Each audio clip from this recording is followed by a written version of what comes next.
Radio Laser présente Entre lignes de fond et lignes de papier. Histoire écrite par les élèves F. Du collège Saint-Joseph à Bru. La marine de guerre est une riche américaine restée sur la côte bretonne. Le soldat évoque son quotidien dans la Somme. Les combats mais aussi ses occupations pendant le temps libre. La musique.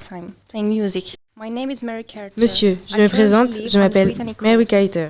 Je vis actuellement sur les côtes bretonnes. Je suis restée en France car j'ai obtenu le brevet officiel de la marine de guerre. Avec cette lettre, j'espère vous apporter du réconfort, du soutien et de la force. Je suis bénévole et volontaire pour apporter mon aide dans cette guerre atroce.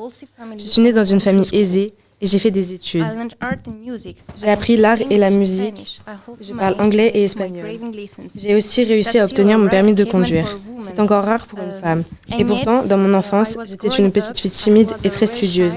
Avec mes parents et mon petit frère Charles, nous avions pour habitude d'aller tous les dimanches à la messe. Mon père est militaire et j'ai souffert de son absence.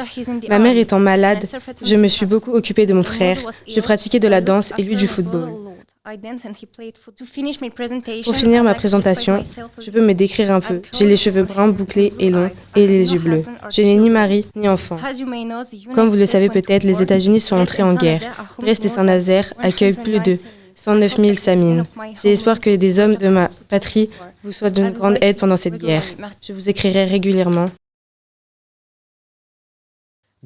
Très chère marraine, quelle joie de recevoir une lettre de votre part. Elle m'a remis du baume au cœur après les semaines que nous venons de vivre. Pendant mes temps libres, je me repose car les conditions de vie et de combat ici sont terribles. Je suis australien. Je suis né à Sydney en 1881. Je suis issu d'une famille aisée, ce qui m'a permis d'aller étudier à l'étranger dans des écoles de renom à Francfort et à Oxford. Je ne remercierai jamais assez mes parents pour ça. Mon parcours scolaire est plutôt honorable. Ma famille et mes amis me surnomment Seb. Avant la guerre, j'ai été médaillé d'or aux Jeux Olympiques de 1908. Ma discipline était le kayak. Je suis également un musicien et un compositeur. Je suis l'un des membres fondateurs de la Sydney Symphony. Notre travail a été enregistré dans le cadre du projet Fleurs de la guerre et des perdus.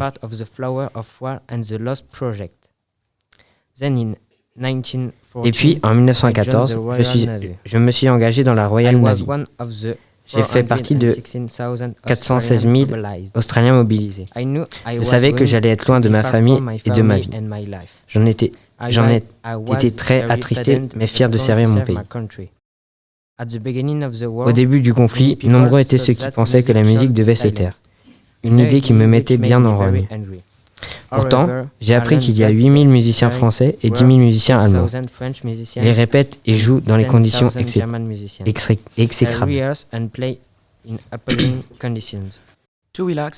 Pour nous détendre, nous apprenons des chansons qui circulent sur les fronts. La chanson de Crown est très populaire dans les tranchées. Elle exprime les faits les soldats redoutent de se sacrifier dans la boue des tranchées pour les embusquer. La Badalone est une autre chanson plus festive. Elle raconte une relation entre les soldats et une serveuse dans un café. Mais la musique peut aussi nous rendre nostalgiques. C'est le cas de It's a Long Way to Tipperary. Elle est souvent chantée lors des marches de soldats britanniques. Il faut dire que dès le départ, les conditions ont été difficiles. Chaque jour, je repense à mon ami Rupert Brock, mort lors de la traversée vers Gallipoli.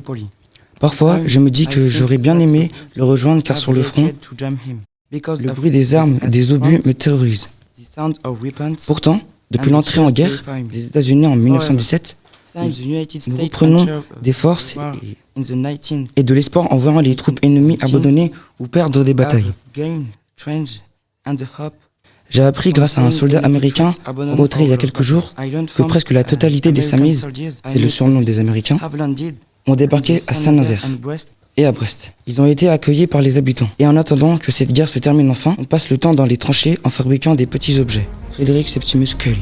Acteur, actrice. Azan, Elouane, Gwen, Octave, Héloïse, Sibylle, Alban, Nili, Clément, Ashna, Lien, Clémentine, Audrey, Laura, Yas, Aileen, Théodore, Léa, Margot, Alice, Ethan, Gar, Théban, Touan, Sofiane, Madeline, Amy.